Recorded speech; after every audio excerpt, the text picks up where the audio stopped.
Ano Yung po floaters ko po. Yun. So, pag nakasuot kayo ng salamin, ano po yung nararamdaman niyo po? Yun nga, yung pagsuot ng salamin na ganito, Ano po?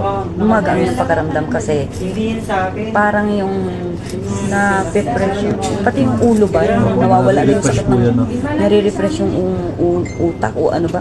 Basta na, nawala yung sakit ng ulo ko talaga. Ito nga lang gamit ko kanina eh. Oh, ano po yan? M30. 10, Ito lang gamit ko 38. kanina, pinahiram lang sa akin ni Yan Ma'am, ano di ba? po yan? Mga 1 hour, 1 hour 2 yata hours, eh. Ano po? Basta wala na yung sakit ng ulo kasi bumiyaya ako talaga. Kahapon ko pa ito nararamdaman na sobrang sakit talaga ng ulo ko na para bagang nalulula na ako na hindi ko na maintindihan kasi parang habang tumatagal, lumalala yung pakiramdam ko ng floaters ko ba.